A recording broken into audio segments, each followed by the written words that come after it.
সুপ্রিয় বন্ধুরা, আজকে আপনাদের স্বাগত জানাচ্ছি আমাদের এই একটা স্মরণীয় দিনে। আজ আমাদের হাসিনা সরকারের পরবর্তী ইউনূস আমলের সূচনা হলো। আজকে আমাদের রাষ্ট্রপতি, মহামান্য রাষ্ট্রপতি ডক্টর মোহাম্মদ ইউনূস সহ 16 জনের একটা উপদেষ্টা প্যানেলের শপথ অনুষ্ঠান সম্পন্ন হয়েছে।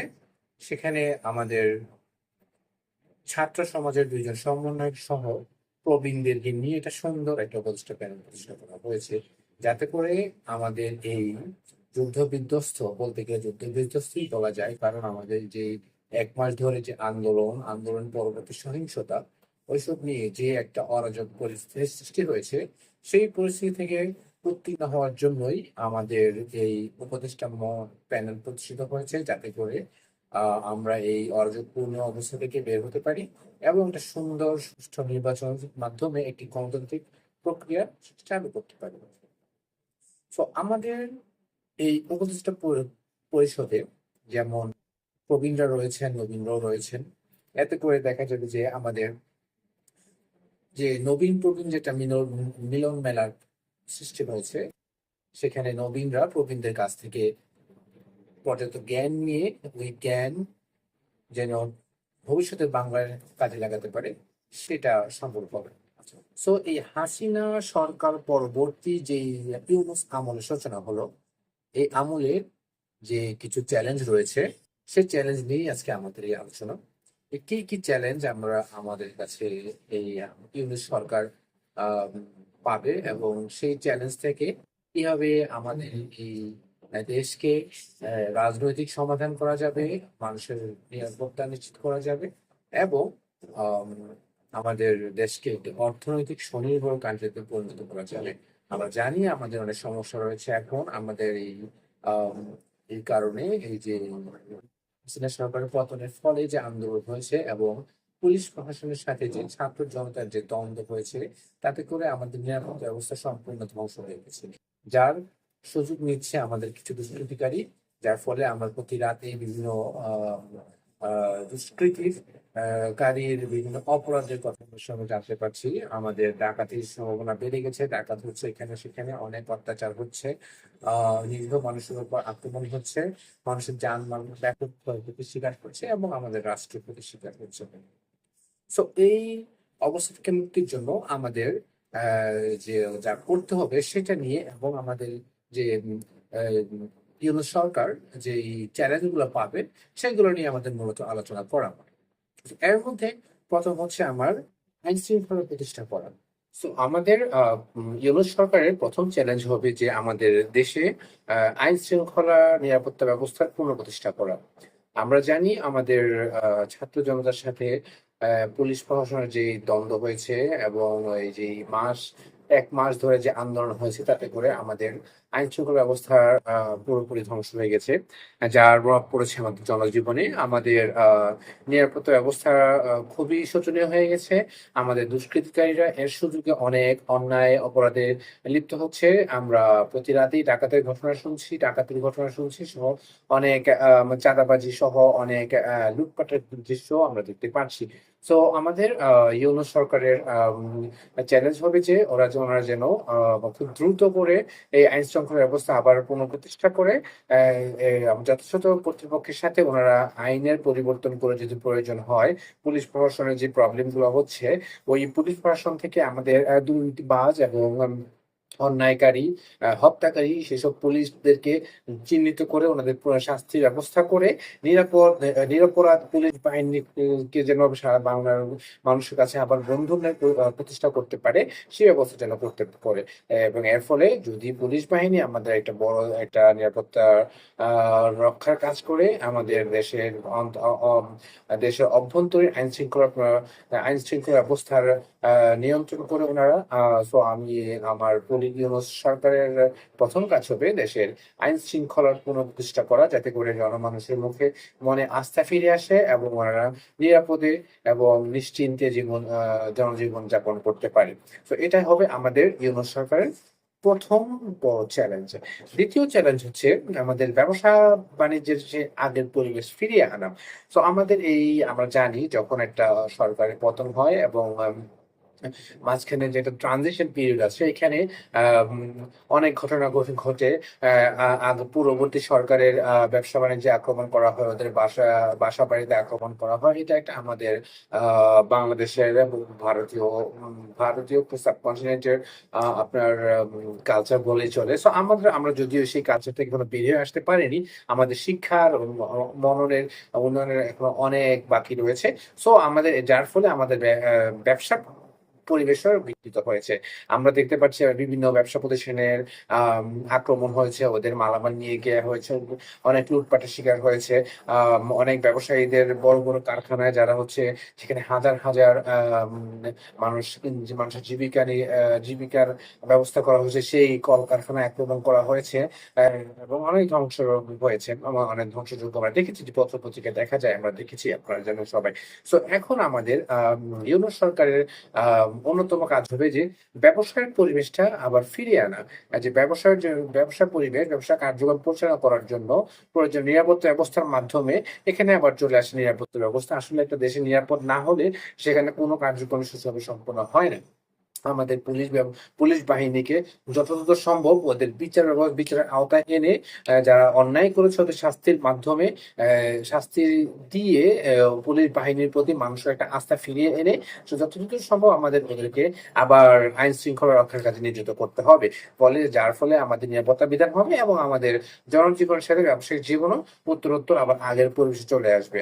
আমাদের ব্যবসায়ীরা ব্যবসায়ীরা এখন এই চলমান অস্থিরতার কারণে অনেক ব্যবসায়িক কর্মকাণ্ড সম্পন্ন করতে পারছে, অনেক অফিস কলকারখানা বন্ধ হয়ে পড়েছে, যেটা আমাদের জন্য, আমাদের অর্থনীতির জন্য খুবই খুবই বিপজ্জনক ফল নিয়ে আসবে। সো আমাদের ইউনিট সরকারের কাজ হবে এই ব্যবসার পরিবেশ আগের অবস্থায় ফিরিয়ে নিয়ে আসা। এর জন্য প্রয়োজন হলে আমাদের ব্যবসায়ীদের সাথে বসে আলাপ আলোচনা করে, আমাদের আইন শৃঙ্খলা রক্ষাকারীদের সাথে বসে আলাপ আলোচনা করে ওদেরকে নিয়ে সম্মিলিতভাবে একটা সুন্দর ব্যবসা বান্ধব পরিবেশ তৈরি করা। এটা আমাদের ইউনূস সরকারের দ্বিতীয় গুরুত্বপূর্ণ চ্যালেঞ্জ হিসাবে আমি মনে করি।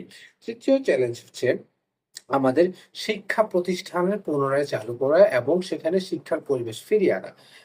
আমরা দেখেছি আমাদের ছাত্র সমাজের আন্দোলন, বৈষম্যের বিরুদ্ধে যারা আন্দোলন করেছে, সেই আন্দোলনের ফলে আমাদের শিক্ষা ব্যবস্থা মোটামুটি বন্ধ হয়ে গেছে, সকল শিক্ষা প্রতিষ্ঠান বন্ধ হয়ে গেছে। আমাদের পরীক্ষার্থীরা যারা এইচএসসি পরীক্ষা দিচ্ছিলেন, ওনাদের পরীক্ষা বন্ধ হয়ে গেছে।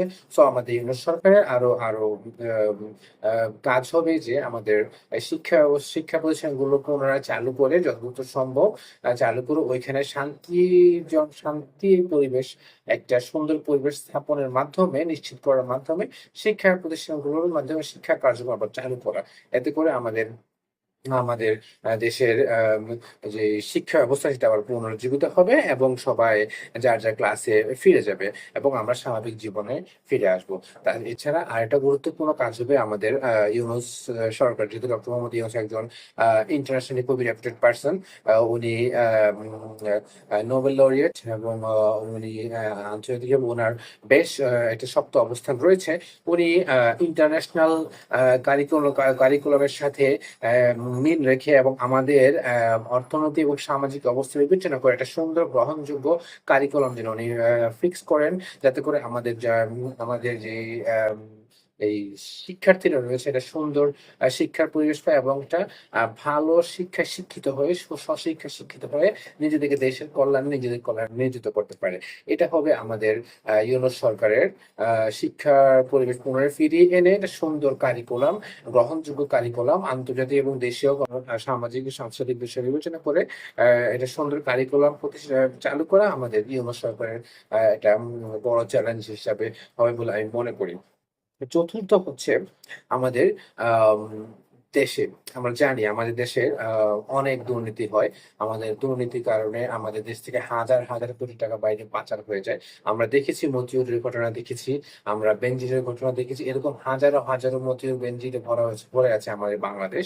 আমাদের এই বাংলাদেশের সকল দপ্তর থেকে, সকল সরকারি দপ্তর থেকে ওইসব দুর্নীতিবাজদের চিহ্নিত করে ওদেরকে শাস্তির আওতায় নিয়ে আসতে হবে এবং ওনাদের সেই পাচারকৃত অর্থ বাংলাদেশে ফিরিয়ে আনতে হবে এবং আমাদের প্রত্যেকটা প্রতিষ্ঠানের জবাবদিহিতা নিশ্চিত করতে হবে, স্বচ্ছতা নিশ্চিত করতে হবে এবং দুর্নীতির মূল উৎপাদন করতে হবে।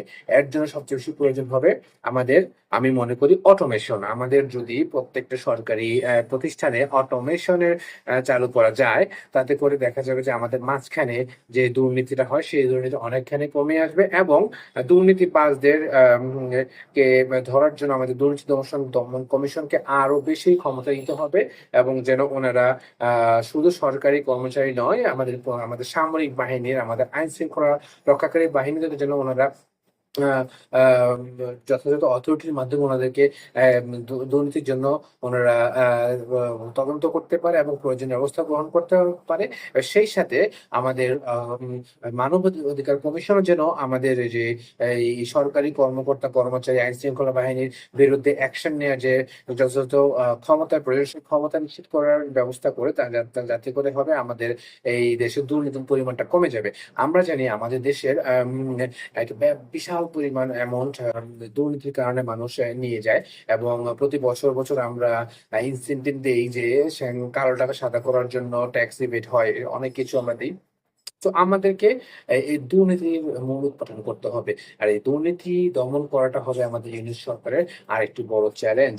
এরপর হচ্ছে আমরা জানি এই বাংলাদেশের মানুষ যে আমরা এই স্বাধীন দেশ পেয়েছি, আমরা একটা মানচিত্র পেয়েছি, আমরা ভাষা পেয়েছি, আমরা একটা পরিচয় পেয়েছি একমাত্র আমাদের যে মহান মুক্তিযুদ্ধের কারণে। আমাদের মহান মুক্তিযুদ্ধের বীর মুক্তিযোদ্ধারা বঙ্গবন্ধুর ডাকে এসে সাড়া দিয়ে নিজেদের প্রাণের বিনিময়ে প্রাণ বিসর্জন দিয়ে আমাদেরকে স্বাধীন দেশটাকে উপহার দিয়ে গিয়েছেন। আমরা যেন আমাদের এই দেশকে ভালোবাসি, আমাদের দেশের মহান মুক্তিযুদ্ধকে ভালোবাসি।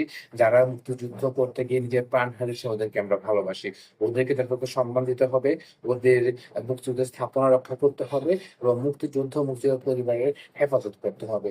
আমরা জানি আমাদের ইতিহাস, আমাদের প্রকৃত ইতিহাস, আমাদের মুক্তিযুদ্ধের ইতিহাস আমাদের মানুষের কাছে নিয়ে প্রকৃত ইতিহাসটা বের করে নিয়ে আসতে হবে। আমরা জানি বিভিন্ন সব সরকার আসে, ওদের মতো করে এই ইতিহাসটাকে আমরা মডিফাই করে দেন। আমরা আমাদের যখন মানুষ এক এক সময় এক একটা ইতিহাস পেয়ে থাকে। আমার ইউনূস সরকারের প্রতি অনুরোধ রইবে, যেহেতু উনি একজন ইন্টারন্যাশনাল একজন খ্যাতিমান ব্যক্তি এবং ওনাকে আস্থা রেখেই আমরা আমাদের দেশের জনগণ, ছাত্র সমাজ, ছাত্র জনতাকে উপদেষ্টা প্যানেলের প্রধান হিসাবে নির্বাচন করেছেন। সো ওনার উপর আমাদের একটা বিনীত অনুরোধ থাকবে, উনি যেন মুক্তিযুদ্ধের সঠিক ইতিহাসটা আমাদের এই বাংলাদেশের মানুষের জানার জন্য ইতিহাসটা যেন নিয়ে আসেন এবং এটা পাবলিশ করার ব্যবস্থা করেন, যাতে করে আমরা মুক্তিযুদ্ধের সঠিক ইতিহাস জানতে পারি এবং মুক্তিযুদ্ধের সম্মান প্রদর্শন করতে পারি। সেই সাথে মুক্তিযুদ্ধ এবং মুক্তিযুদ্ধের সাথে জড়িত সকল কিছু আমরা রক্ষা করতে পারি। সো আমার কাছে মনে হচ্ছে যে এই বিষয়গুলো হবে আমাদের ইউনূস সরকারের অনেকগুলো চ্যালেঞ্জের কিছু চ্যালেঞ্জ। তো আমরা যদি এই চ্যালেঞ্জ গুলো মোকাবেলা করতে পারি তাহলে আমাদের এই রাষ্ট্র এই রাজনৈতিক এই রাজতন্ত্র থেকে বের হয়ে একটা সুন্দর গণতান্ত্রিক রাষ্ট্র হিসেবে পরিণত হতে পারবে। আশা করি আমাদের এই উপদেষ্টা প্যানেল এবং যেখানে আমাদের তরুণ এবং প্রবীণদের সংমিশ্রণ প্রতিষ্ঠিত হয়েছে, ওনাদের প্রচেষ্টায় আমার বাংলাদেশের সুন্দর স্বনির্ভর কান্ট্রি পরিণত হবে। এই পর্যন্তই, দেখা হবে আগামীতে। Thank you so much. খুদা হাফেজ, জয় বাংলা।